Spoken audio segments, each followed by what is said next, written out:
Inaon ni Jiang Li sa isa mga natitirang mga kapitbahay para bigyan ng pagkain. Ang mga kapitbahay na nakatanggap ng kakaunti ay nagsisisi at iniisip na sana daw ay ginawa nila ang lahat kanina. Sumunod sa pila si Su Hao na isang mayaman kabilang sa pangalawang henerasyon para kunin ang pagkain niya.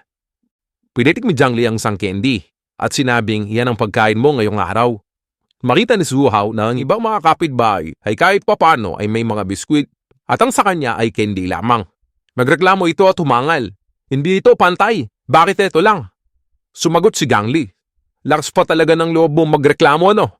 Ang iba ay nakikipaglaban sa unahan, abang ikaw ay purong sidaw lang sa likod. Napakabait ko na nga at binigyan pa kita ng candy. Paalagaan mo kung anong meron ka. Nang marinig ito ng mga kapitbahay na nakatanggap lang ng kakaunti, ay gumaan ang mga pakiramdam ng mga ito. Nakipagtano pa si Su Hao. Ang daming taong nakaharang sa harap at hindi ako basta-basta makasingit. Tumawa lang si Jiang Li at sinabing, wala akong ibang tinitignan kundi ang resulta. Wala akong pakialam sa sitwasyon kung hindi ka makapasok. Lasa sa iyo na yun. Nang marinig ito ni Su Hao, galit na galit ito at dinuro si Jiang Li. Hindi ito patas, pinatarget mo lang talaga ako. Pagkasalita lang ganon ni Su Hao, kinumpas ni Jiang Li ang kamay niya at tinutusan ng dalawang kapitbahay para tigilan ito. At sinabing, sino ka ba sa tingin mo para sabihan ako tungkol sa pagkapantay-pantay? Ang isang babae na malapit sa kanya ay nagawa siyang itumba at suntukin ng ilang beses. Tinutok ni Jiang Li ang baril niya kay Su Hao at kinanong ang mga kapitbahay kung anong gagawin nila sa isang walang disiplina at pasaway. Nang marinig ito ng dalawang kapitbahay na umahawak kay Su Hao, binugbog nila ito. Umalap si Jiang Li sa mga kapitbahay at sumigaw, kung sa palandayo na ako ay dominante at mapagmalabis, pwede na kayong umalis at magganap ng sarili niyong pagkain. Nang makita ni Jiang Li na wala nang kumontra, bumalakpak ito at sinabing, very good, sana lahat kayo ay sumunod sa ganitong setup. Pero si Su Hao na arugante ay hindi pa rin sumang-ayon. Jiang Li, huwag kang sumubra sa tao. Tinapakan ni Jiang Li ang kamay nito at napasigaw ito. Sinabi ni Jiang Li na Su Hao, tanggapin mo na ang katotohanan. Nasa apocalypse na tayo. Wala ka na sa dati mong marangyang buhay. Ako, na si Jiang Li ay hindi susuportahan ang katulad mo na alam lang ay kumain. Sana magsilbing aral ito sa inyo. Tapos, sinutusan ni Jiang Li si Joker na kolektahin ang mga natirang pagkain para ipamahagi mamaya. Nang may biglang magsalita sa likod at sinabing, kapatid na Jiang Li, hindi pa kami nakakatanggap ng pagkain. Lumapit ang mga ito at sila nga ay sina Pang Yuqin at ang best friend nito. Kapatid na Jiang Li, wala pa kaming pagkain. Hindi mo naman kami nakakalimutan, di ba, ang iyong Pang Yuqin? Hindi mapigilan na tumawa ni Jiang Li at sumagot, siyempre, hindi ko kayo nakakalimutan. Ang kaso nga lang, wala ka lang nakalaan na pagkain para sa inyong dalawa. Naiyak si Pang Yuqin at sinabing, hindi totoo yan kapatid na Jiang Li, gusto mo ko, di ba? Tinulak siya ni Jiang Li palayo sa isang kamay at sinabing, hindi mo talaga siniseryoso ang mga sinabi ko, no? At saka, may girlfriend na ako ngayon. Baka iniisip mo na mas maganda ka at mas yam-yam ka kay Joker. Kaya, tingilan mo na ako simula ngayon. Kusang lumapit si Joker kay Jiang Li at niyakap ito. Lalo mo magulgul si Pang Yuqin. Hindi ito totoo. Ilang taon ka nang nag-aabot sa akin, bakit nakakakulsalita ka ng ganyan? Natawa lang si Jiang Li at sinabing, bago ang apocalypse, akala mo ang danda mo ay kayang makuha ang lahat ng isda sa karagatan. Pero ngayong nasa apocalypse na tayo, sa itsura mong yan, kahit sardinas na nasa lata, hindi ka magugustuhan. Sumabat si Su Hao at sinabing, ang mabaong babaeng yan ay miyayaya ako mag-tsak chenes bago ang apocalypse. Buti na lang matalino ako. Nang marinig ng lahat, magmarites na ang mga kapitbahay tungkol sa kanya. Akala ko siya ay yung pala isa pala siyang Sinubukang panintunin ni Pang Yuqin ng mga kapitbahay. Tumigil na kayo. Kaya lang, walang nakinig sa kanya. No choice siya, kundi umalis. Tapos, binigyan ni Jiang Li ng reward ng candy ang matalinong si Su Hao. Pagkatapos, inayos na ni Jiang Li ang magiging depensa nila sa building. Hindi kasama dito ang mga bata na walang kakayaang makipaglaban. Sumatotal, 47 pa sila sa 20th building. Nagdesisyon si Jiang Li na maliban sa kanya, si Joker, Uncle Yu at Charlie May, ang mga matitira ay mag-aati sa 6 na grupo. Kada grupo ay may 7 o 8 miyembro. Magpapalitan sila 24 oras para bandayan ang pag-atake ng mga nasa ibang building. Kung meron mang mangyari, paluin mo itong barandilya ng bakal sa hagdanan, sabi ni Jiang Li. O kaya kahit anong bakal para alertuin ng lahat. Dalun pa rin naman, sabi ni Jiang Li. Kung makakapatay ka ng isa, ay may kapalit na pagkain para sa 5 tao. Siyempre, ang mga tamad at papetex-pepek sa kanilang beauty ay pira-pira lang ang makukuhang pagkain. Pagkatapos sabihin ni Jiang Li yun, Tinapik niya sa balik at si Uncle Yu. Bilang isang veteranong militar, ikaw ang mas nakakaalam kung paano ito ayusin. Pabilis na lumipas ang 2 araw. Ang pinagkaisa ng langit niyang ay mukhang hindi na mamadaling umatake. Nag-aalala si Jogyap sa 2 araw na katahimikan. Mas tahimik, mas nagbabadya ng malaking gulo. Samantala si Jiangli ay nagtatablet at inaaral ang paggamit ng iba't ibang armas. Matrap na ang lungsod dahil sa matinding niebe, sabi ni Jiangli, at ang mabababang parte ng mga buildings ay lubog na sa niebe. Kahit na uminto ang niebe, kailangan pa rin ng 2 buwan at kalahati para matunaw ito. Sa ganitong apocalypse, mas delikado ang kuso ng tao kaysa sa mga natural na sakuna. Inilabas ni Jiangli ang mga armas na nakuha niya sa police station. At sinabing, oo, nakakatakot nga ang pwedeng gawin ng mga tao. Pero basta may sapat akong armas, hindi ako natakakot, kahit ilan pa sila. Dinala ni Jiangli ang sniper rifle sa balcony. Meron itong 8-power scope para obserbahan ang sitwasyon sa komunidad. Nag-aanda na sanang praktisan ni Jiangli ang kanyang sniper rifle. Nang biglang may 2 tao siyang nakita mula sa kanyang 8-power scope. Nang makita ito ni Jiangli, napangiti ito. Sa wakas, ang pinagkaisa ng langit niyang ay gumalaw na. Pero nang makita niya ito na papunta sila sa direksyon ng garahe, naisip niya agad na ang pakay nila ay ang kanyang snowmobile. Itinalulungkot ko sa isip ni Jiangli. Walang kwenta ang mga effort nyo. Dahil kada umaga nagpapanggap lang ako na dinadala ko ang snowmobile sa garahe pero ibinabalik ko ito sa kabilang space dimension. Nang mga oras na yun, tumawag si Uncle Yu kay Jiangli at sinabing okay na ang mga ayos ng mga tao. At saka, huwag ka sanang magalit sa pinagsasabi ni Shelly May nung nakaraan. Madaldal lang talaga siya, sabi ni Uncle Yu. Sumagot si Jiangli, huwag kang mag-alala, Uncle Yu. Hindi ako nagtatanim ng galit sa mga ganung bagay lang. Pero Uncle Yu, sigurado ka bang gusto mong palaki ng batang hindi naman sa'yo? Ayaw ko talaga kay Shelly May, pero ayaw ko rin naman masira ang relasyon natin. Tumawa ng malakas si Uncle Yu at sinabing, sa panahon ngayon, mabuti na kung makahanap pa ng babae. Nang marinig yan ni Jiangli, tinokso niya si Uncle Yu. Uncle Yu, malakas ka at malusog na lalaki. Maraming babae magkakagusto sa'yo. Gumawa ka ng paraan para magka-baby ka kay Shelly May. Ayaw kong masayang lahat ng effort mo at pakinabangan lang ng iba. Nang marinig ito ni Uncle Yu, naiya ito.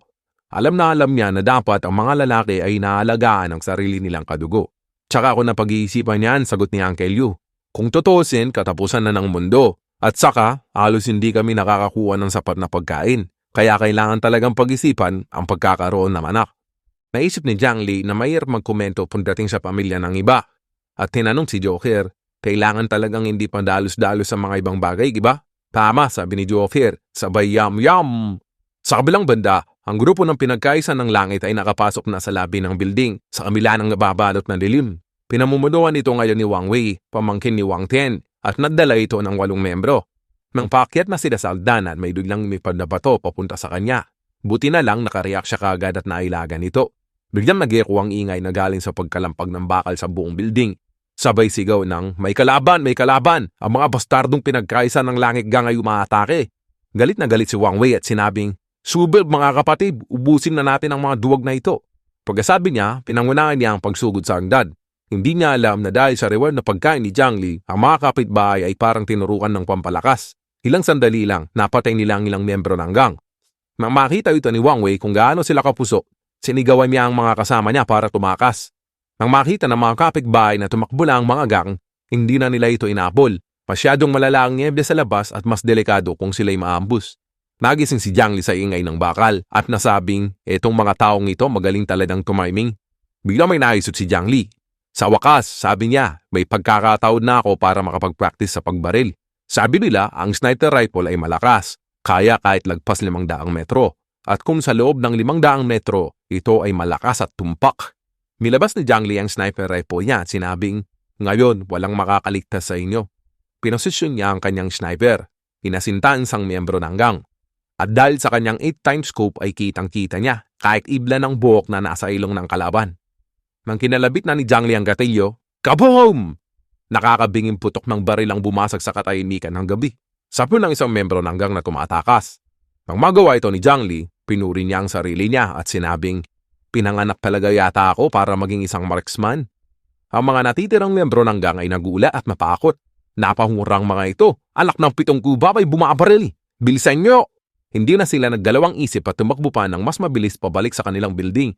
Habang pinapanood ni Jiangli ang eksena, nangiti ito. at tinasinta ulit ang mga miyembro ng gang. Na makasanda nung iyon, pakiramdam ni Jiang Li sa kanyang 8-time scope, gumadalawang mga kalaban ng 1,000 beses na mabagal. Kinalabik na ulit ang gatilyo. Kaboom! Isa na namang miyembro ang sapul sa ulo. Naisip ni Jiang Li sa sandaling iyon na baka hindi lang space dimension ang nakuha niya. Baka nagkaroon din siya ng talento bilang marksman. Para kumpirmahin ang spekulasyon niya, nagpaputok pa siya ng 5 beses na sunod-sunod. At ayun, sapul lahat ang mga miyembro ng gang at pakay. Natuwa si Jiang Li at naisip niya na sa kanyang abilidad sa pagbari, kailangan na lang niyang lumanap ng magandang pwesto sa inaharap para tapusin kung sino man ang mangiimasok. Nagulat din ang mga nasa building sa marksmanship ni Jiang Li.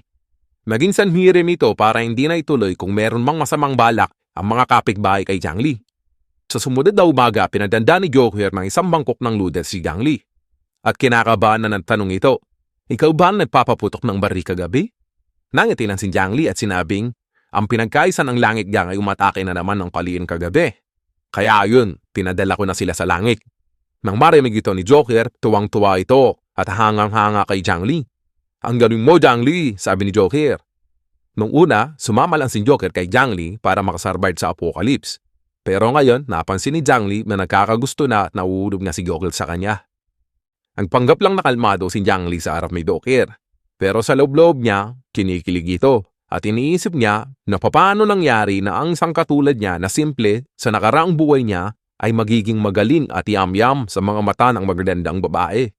Samantala, sa kabilang banda, ang miyembro ng pinagkaisa ng langit ay tinitignan ng mga patay na katawan sa niebe at natahimik. Ilang beses na silang nagtangkang sumugod sa Building 25, pero walang nangyari. Kahit kapirasong pagkain wala silang nakuha. Sa halip, nalagasan pa sila ng mga miyembro, kasama pa ang pamangkin ni Wang Tianfang. Sa simula pa lang, ginagamit na nila ang kanilang malakas na pwersa para mambuli ng mga tao. Pero ngayong alam nila na may malakas na baril si Jiang Li, hindi na nila alam ang kanilang gagawin. At saka, sa sitwasyon nila ngayon, mamamatay sila sa gutom kapag hindi sila nakakuha ng pagkain. Nang maisip ito ni Wang Tianfang, pinatibay niya ang dibdib niya at tinutusan ng mga tao niya na kunin ang mga bangkay ni na Wang Wei at iba pa. Nang sa ganon ay mapahaba pa nila ang kanilang survival. Sa kabilang banda naman, lumabas si Jiang Li para magpatrol at tingnan ang mga nakaduty. Tulad ng inaasahan, pagkatapos na nangyari kagabi, magiba ang tungo at ugali ng mga kapitbahay kay Jiang Li. At maging malinaw sa kanila na basta nasa ilalim sila ng pamumuno niya, makakasurvive sila ng matagal sa apocalypse. Sinakyan ni Jiang Li ang snowmobile niya at umalis. Hindi pa ganong katagal nang binigyan ni Uncle Liu si Jiang Li ng impormasyon kung nasaan ang pinakamalapit na kampo ng militar. Binaliman ni Jiang Li si Uncle Liu na siya na ang bahala sa building nila at tumuloy na siya sa kampo ng militar. Makita si Jiang Li ng mga work gang na nasa building 21.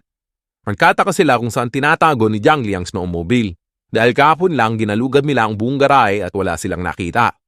Kung meron silang snowmobile, makakapunta sila sa iba't ibang mall at makakapag-shopping. At kung marami silang pagkain, mapapalaki nila ang kanilang teritoryo at makakahanap sila ng mga bagong kasabi sa grupo para maging isang malaking gang sila dito sa apocalypse.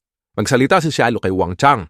Sa panahon ng kaguluhan, may mga bayaning uusbong at itong panahon na to ang oportunidad sa atin, kapatid. Pero bago yun, sabi ni Wang Chan, kailangan muna natin makahanap ng ilang kahang sigarilyo. Matagal na akong hindi nakakausok, mababalo na ako. Sa kabilang banda, minaneo na ni Jiang Li ang snowmobile. Pero naisip niya bago siya pumunta sa kampo ng militar, ay nagdesisyon siya na mangalap muna ng mga gamit sa syudad. 3 buwan na ang niebe, naisip niya. Kaya ang maliliit na tindahan ay natabunan na.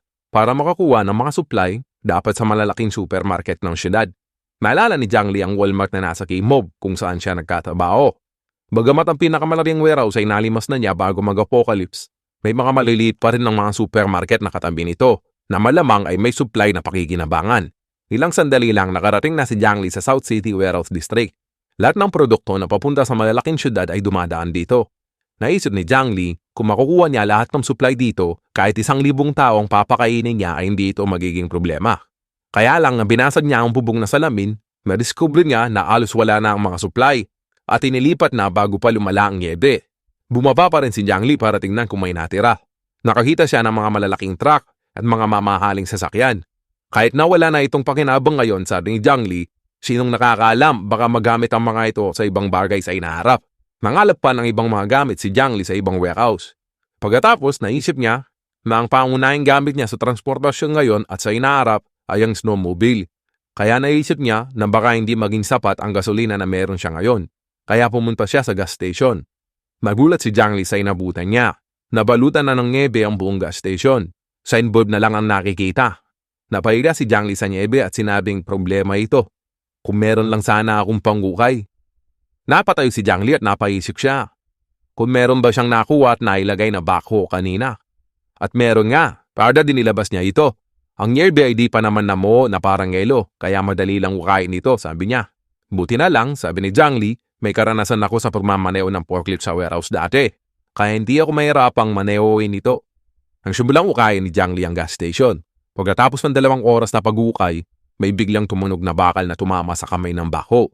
At ilang sandali pa, lumitaw na ang bubong na salamin ng gas station. Kumasok na sa loob si Jiang Li para tignan kung saan nakalagay ang gasolina. Karaniwan, ang mga tangke ng gasolina ay nasa ilalim ng lupa. Natagpuan na ni Jiang Li ang pinto at gumamit siya ng bareta de cabra para buksan ito. Kaya lang bago siya pumasok, nagtanggal muna siya ng static electricity sa katawan para maiwasan ang pagsabog. Tumambad kay Jiang Li ang ilang tangke ng gasolina at naisip niya sa dami ng gasolinang ito, makakabiyahe na siya sa niebe ng matagal. Tapos tinanggal ni Jiang Li ang hose na nakakabit sa tangke at nilagyan niya ng plastic ang buka para matakpan niya ito at hindi tumagas. Nang ilalagay na ni Jiang Li ang mga tangke ng gasolina sa kabilang space dimension, may bigla siyang napagpanto na napaka-importante.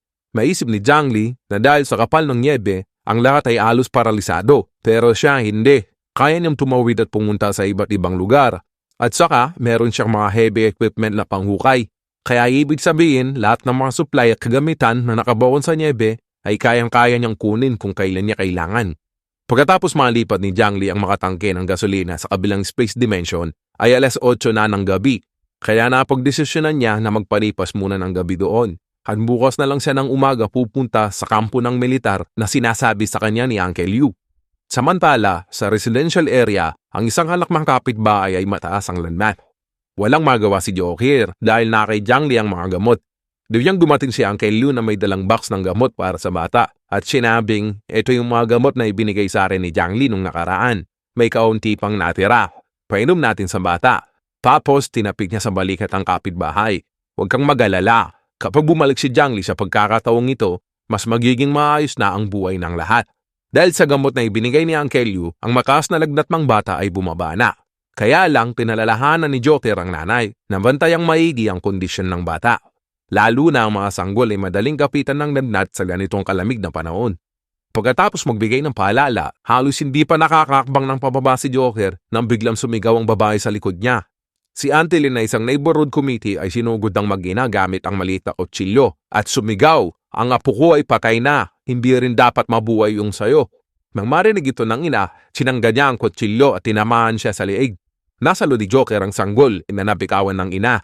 Nang makita ito ng ina bago mamatay, Dr. Joe, bilisan mo! Tumakbo ka na! Antitakas ang alak ko!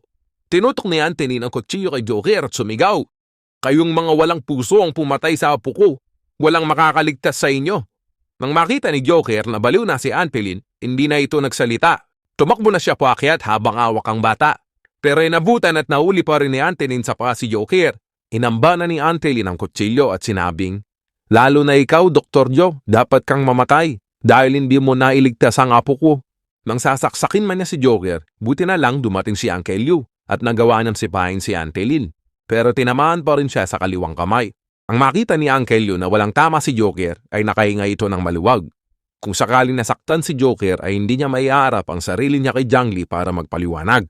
Sa mga oras na ito, huluyan nang nawala sa sarili si Auntie Lynn. Ikaw, Jiguan, isa kang duwag. Ikaw ang may kasalanan bakit hindi mo pinatay si Yan Jianhao. Isa ka rin sa dahilan kung bakit namatay ang apo ko. Tapos binalingan niya ang mga kapitbahay na nanonood. Lahat kayo nararapat na mamatay. Pati si Jiang Li, hindi niya binigyan ng gamot ang apo ko. Nagalit si Uncle Liu nang marinig ito. Kung hindi pinatay ni Jiang Li si Yan Jianhao, wala sa atin ang abubuhay ngayon. Sumabat din si Joker. Si Jiang Li ay nagpadala ng gamot sa'yo. Kaya lang, nang dargalhun ko na, huli na. Wala na ang iyong apo. Tinatay mo na siya para gawing ulam. Ang marinig ito ni Auntie Lynn, nagliyab na naman ito sa galit. Imposible! Imposible! Di ko ginawa yun! Ang dalawang kapitbahay ay lumapit at kinutsa si Auntie Lynn. Ngayon, nasaksiyan natin na dapat Ang tunay na pagmamahal ay ilalagay din sa bibig at tutunawin sa tiyan. Lagi mo pa naman sinasabi na mahal mo ang iyong apo.